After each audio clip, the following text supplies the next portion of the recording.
Hello student, mobile शाळा या YouTube चॅनलवर मी आपल्या सर्वांचं स्वागत करतो.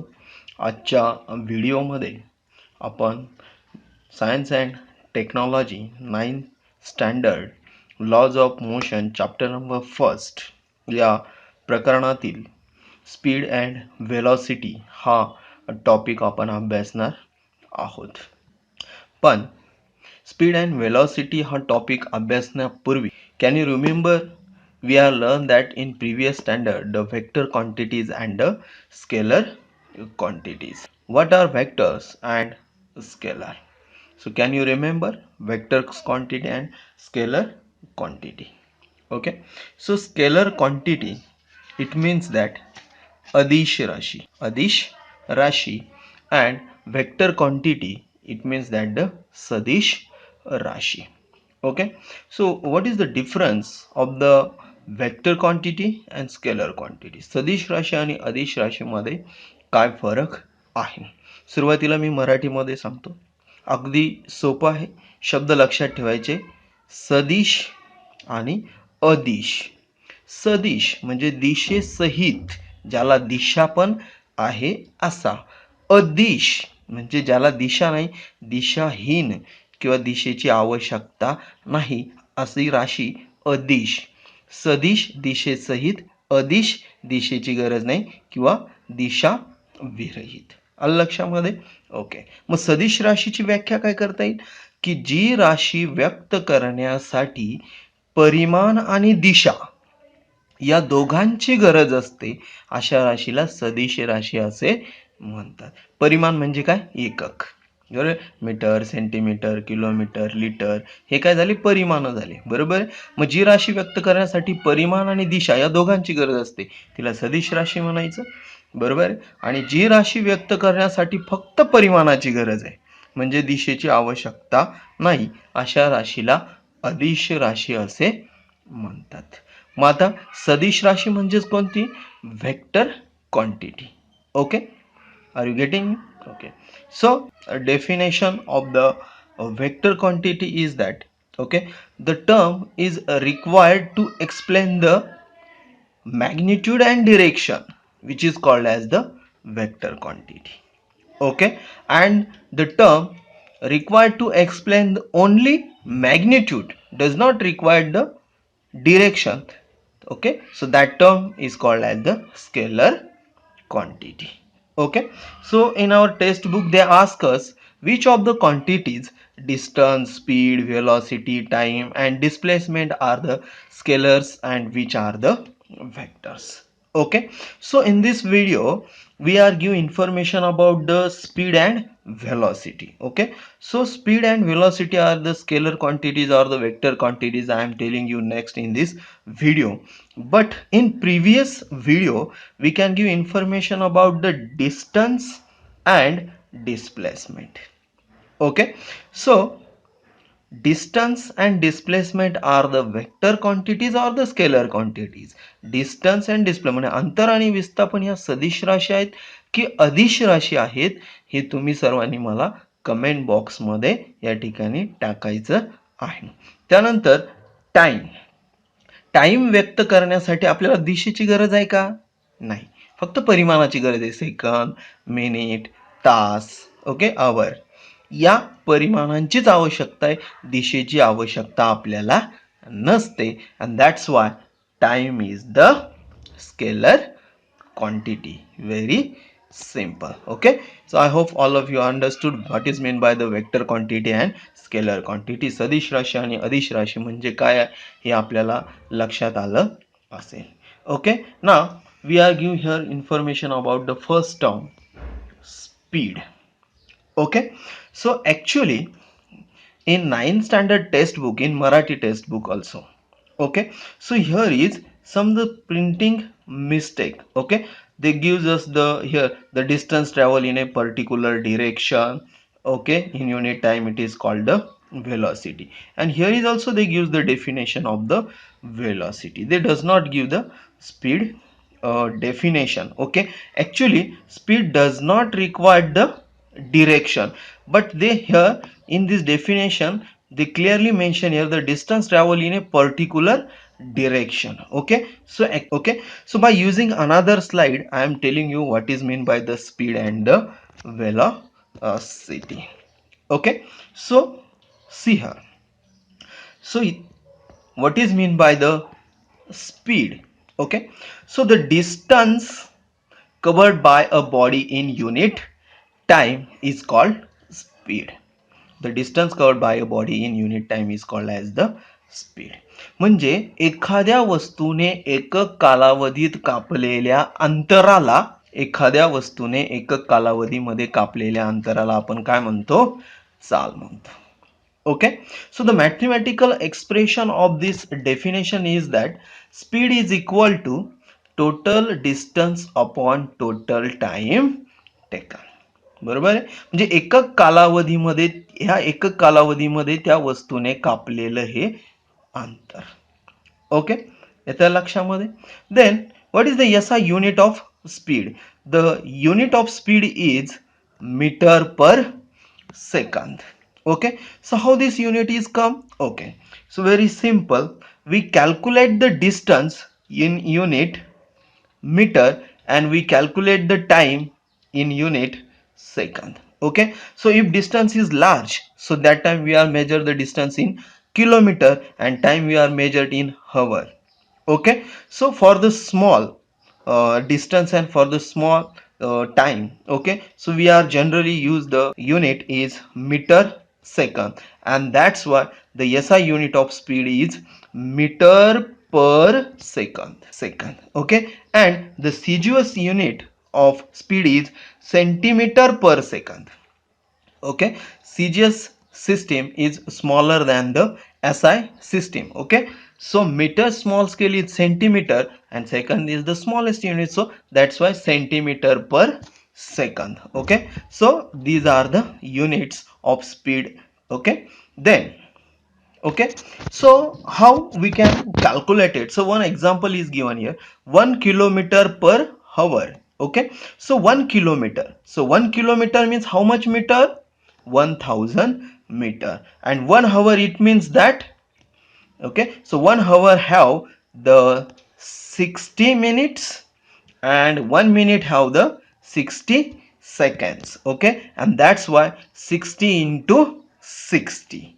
Okay, so it means that from this example, okay, so suppose a body is covered a distance 1000 meter in 1 hour. Okay, so that time its speed is 1 kilometer per hour.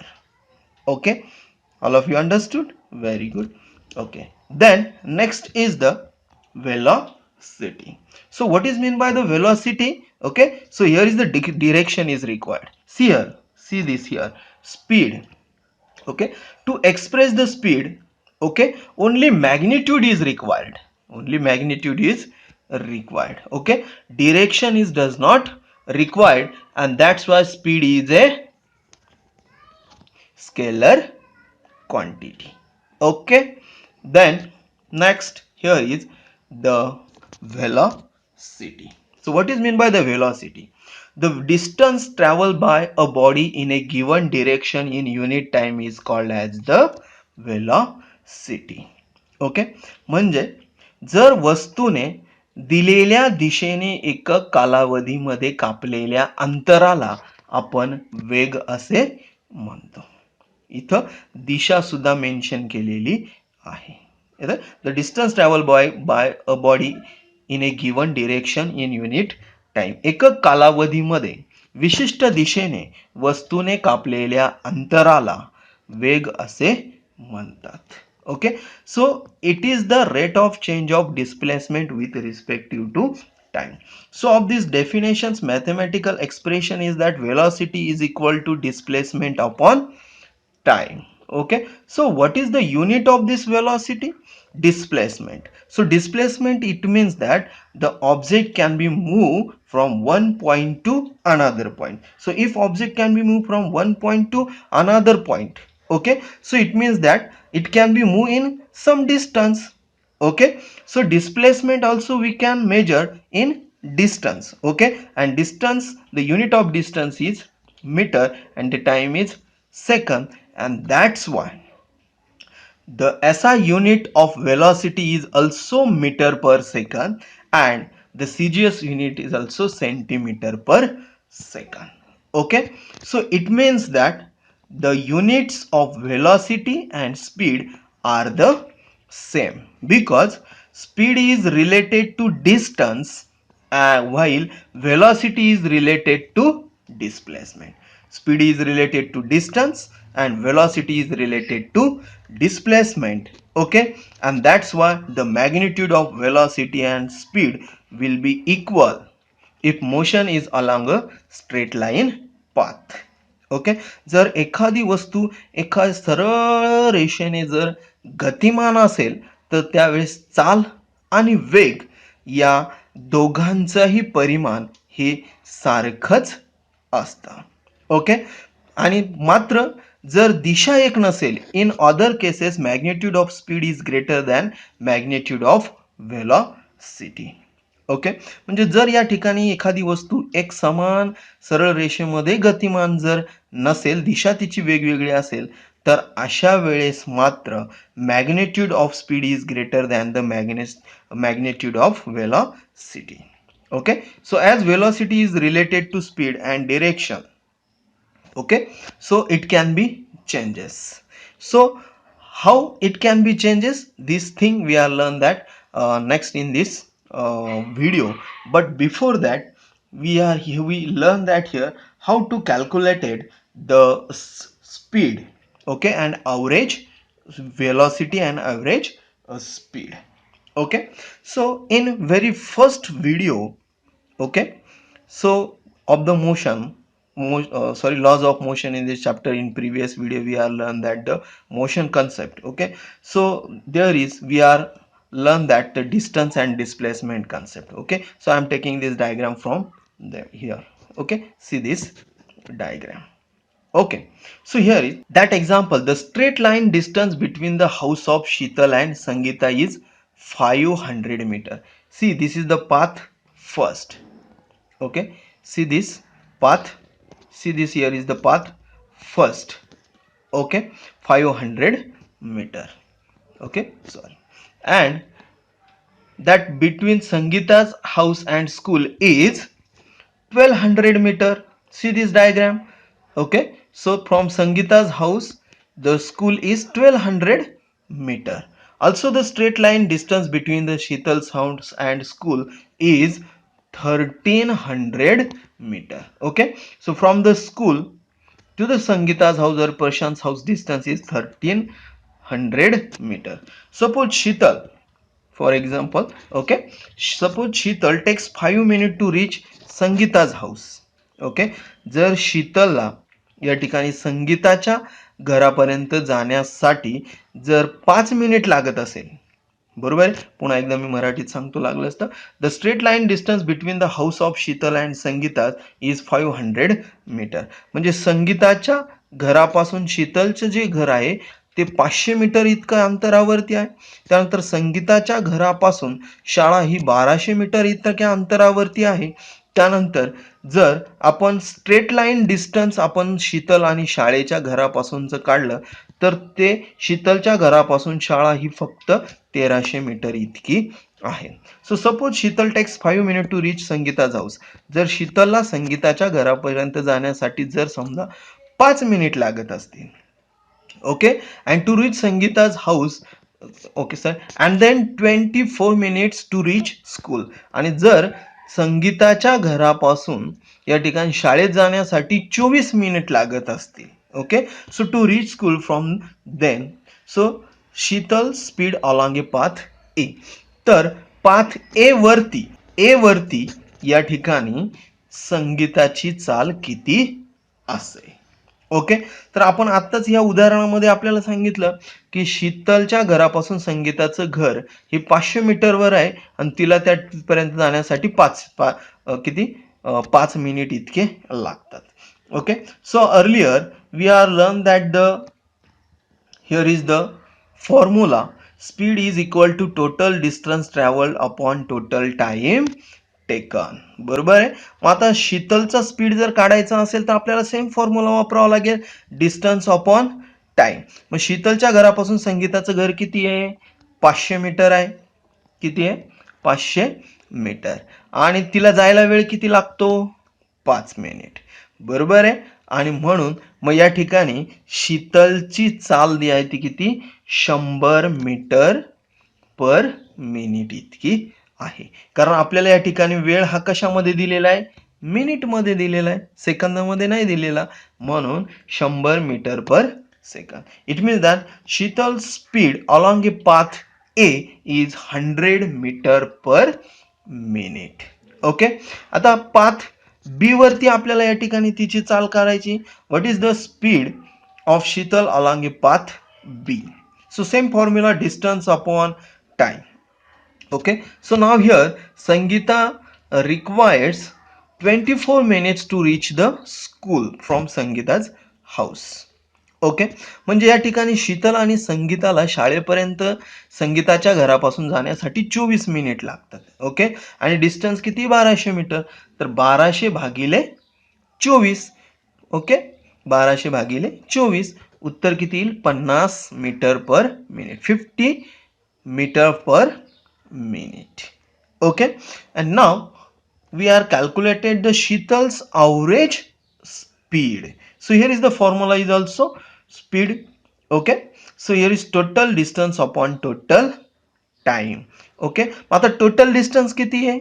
500 metre plus 1200 metre, total 1700 meter, and time 5 minute plus 24 minute, it means that 29 minute. Okay, so Sheetal's average speed is 58.6 meter per minute. 58.6 metre per minute इतकी या ठिकाणी तिची सरासरी चाल ही असणार आहे. Okay, त्यानंतर we calculated the Sheetal's velocity. Okay, so what is the formula of velocity? Velocity is equal to total displacement upon total time taken. मग आता ऍक्च्युली या ठिकाणी डिस्प्लेसमेंट किती झालेलं आहे? फक्त ऍक्च्युली शीतलच्या घरापासून शाळेचं अंतर हे फक्त किती आहे रे बाळांनो? 1300 मीटर इतकंच आहे. किती आहे? 1300 मीटर. प्रत्यक्ष तिने कापलेलं अंतर 1700 मीटर इतकं आहे. पण या ठिकाणी shortest distance between the school and Sheetal house is 1300 metre. सर्वात कमी अंतर शीतलच्या आणि शाळेच्या घरामधचं सर्वात कमी अंतर हे फक्त 1300 मीटर इतकंच आहे. आणि म्हणून तिचं विस्थापन हे 1300 मीटर इतक्या अंतरातून झालेलं आहे. आणि म्हणून विस्थापन आपण घेऊ 1300 मीटर आणि लागलेला कालावधी मात्र तेवढाच आहे. विस्थापन जरी तेवढंच झालं पण कालावधी मात्र तिथपर्यंत जाण्यासाठी फिरून गेली ती इकडनं, त्याच्यामुळे कालावधी मात्र तेवढाच असणार आहे, त्यात बदल होणार नाही. Okay, so 1300 metre upon 29 minutes. So Sheetal's velocity is 44.83 metre per minute. 44.83 metre per minute इतके ह्या ठिकाणी शीतल्स वेलॉसिटी ही असणार आहे. या ठिकाणी हे अंक वाचताना 44.83 असं कधीही वाचायचं नाही, 44.83 metre per minute. I hope all of you understood this example. Okay, then next. Okay, so the first scientist to measure speed as the distance per time was Galileo. Galileo हा पहिला शास्त्रज्ञ आहे की ज्याने सर्वात प्रथम या ठिकाणी अंतर स्पीड ही डिस्टन्स पर टाइम या एककामध्ये मोजले. Okay, the first scientist to measure speed as the distance per time. Okay, the speed of sound in dry air is 343.2 metre per second. Okay, म्हणजे या ठिकाणी जो वेग आहे साऊंड इन ड्राय एअर म्हणजे कोरड्या हवेमध्ये ध्वनीचा वेग हा 343.2 मीटर पर सेकंद इतका असतो. while the speed of light is about 3 into 10 raised to 8 metre per second. आणि या ठिकाणी जी लाईट प्रकाशाचा वेग हा 3 गुणिले 10⁸ मीटर पर सेकंद इतका. Next, what is the effect of speed and direction on velocity? Okay, so they gives us some conditions here. Okay, Sachin is traveling on a motorbike. Explain what will happen in the following events during Sachin's ride. Okay, मग सचिन हा मोटरसायकलवरून चाललाय, बरोबर आहे. आणि या ठिकाणी काही घटना आपल्याला दिलेल्या आहेत किंवा 3 घटना आपल्याला दिलेल्या आहेत. मग ह्या 3 घटनांमध्ये काही कंडिशन्स आपल्याला दिल्या आहेत. त्या कंडिशनमध्ये नेमकी काय घडेल ते आपल्याला सांगायचं आहे. So first condition, what will be the effect on the velocity of the motorcycle if its speed increases or decreases but its direction remains the unchanged. म्हणजे जर सचिन मोटरसायकलने चाललेला आहे आणि मोटरसायकलवर जात असताना जर त्याने त्याच्या मोटरसायकलची या ठिकाणी on the velocity of the motorcycle if its speed increases or decrease, चाल म्हणजे जर त्याने आपल्या मोटरसायकलची चाल कमी किंवा जास्त केली, कमी किंवा काय केली, जास्त केली, कोणत्याही प्रकारची दिशा न बदलता. हे बघा पहिली डायग्राम, सरळ दिशेने त्याची मोटरसायकल चाललेली आहे आणि फक्त जर त्याने या ठिकाणी काय केलं की त्याच्या चालेमध्ये या ठिकाणी बदल केला तर काय घडेल. So the velocity of the motorcycle will increases if it speed increases. Okay, जर या ठिकाणी स्पीड जर इन्क्रीज केला तर वेलॉसिटी सुद्धा काय होईल, इन्क्रीज होईल, वाढेल. ओके, आणि जर या ठिकाणी स्पीड कमी केला, स्पीड डिक्रीज केला तर वेलॉसिटी सुद्धा काय होईल, डिक्रीज होईल. म्हणजे चाल कमी केली तर वेग सुद्धा काय होईल, कमी होईल. Okay, then second, in case of a turning on the road will the velocity and speed be same. Okay, तर असं होणार नाही. म्हणजे जर समजा in case of turning on the road will the velocity and speed be same. Okay, जर या ठिकाणी तो रस्त्यावरती इथं दिलेलं बघा की तो रस्त्यावरती वळण घेतोय, बरोबर, टर्न आहे, त्या टर्नला तो त्याची मोटरसायकल या ठिकाणी वळवतो आहे, तर या ठिकाणी त्याची चाल आणि वेग हा सारखाच राहील का, नाही. तर त्याचे चाल आणि त्याचा वेग म्हणजे it means that his velocity and speed must be change. या ठिकाणी त्याचा चाल आणि वेग हे दोनही काय होतील, दोघांमध्ये काय होईल, बदल घडून येईल. त्याच्यानंतर तिसरी कंडिशन, इफ ऑन ए इथे राहील, if Sachin changes the direction of the motorcycle, जर सचिनने त्याच्या मोटरसायकलची दिशा बदलली, कीपिंग इट स्पीड कॉन्स्टंट, मात्र चाल काय ठेवली, तशीच ठेवली, what will be the effect on the velocity, तर वेगावर काय परिणाम होईल. Okay, so if the speed is kept constant and the direction of the motion of the motorcycle is changed, the velocity will change in direction. दिशेनुसार वेगामध्ये सुद्धा काय होईल, बदल होईल, बट नॉट इन मॅग्निट्यूड, मात्र परिमाणामध्ये कोणताही बदल होणार नाही. येत्या लक्षामध्ये, म्हणजे या ठिकाणी सचिनने जर त्याची चाल तीच ठेवून दिशा बदलली तर दिशेनुसार वेगावरती परिणाम होईल, पण या ठिकाणी जो वेगाचं परिमाण आहे म्हणजे जो वेग आहे त्यात बदल होणार नाही. येत्या लक्षामध्ये, वेगामध्ये बदल होईल पण परिमाण मात्र काय राहील, तोच राहील. पण याचा परिणाम असा होईल की जर स्पीड म्हणजे चाल जर जास्त असेल तर it may result in an accident, त्याच्यामुळे ॲक्सिडेंट सुद्धा होऊ शकतो किंवा ॲक्सिडेंट घडून येईल. त्याच्यानंतर तिसरी कंडिशन आहे, if on A turning Sachin changes the direction as well as the speed of the motorcycle, जर सचिन, तिसरी कंडिशन दिलेली या ठिकाणी, जर सचिन हा टर्नवरती त्याच्या या ठिकाणी चालेमध्ये पण बदल किंवा चाल पण कमी केली आणि त्याचा वेग पण कमी केला. ओके, आणि turn Sachin changes the direction as well as the speed, Sachin त्याचा चाल आणि वेग ह्या दोघांमध्ये बदल केला तर what will be the effect on it's velocity. So velocity must be reduces, वेग काय होईल, कमी होईल. म्हणजे वेगामध्ये आणि चालीमध्ये या ठिकाणी दोघांमध्ये काय घडून येईल, बदल घडून येईल. Okay, then so it is clear from the above that velocity depends on speed as well as direction, and that velocity changes by, okay, changing the speed while keeping the direction same. म्हणजे चाल बदलून आणि दिशा तीच ठेवून. then changing the direction while keeping the speed same. दिशा बदलून आणि चाल तीच ठेवून. then changing the speed as well as the direction. चाल व गतीची दिशा दोन्हीही बदलून.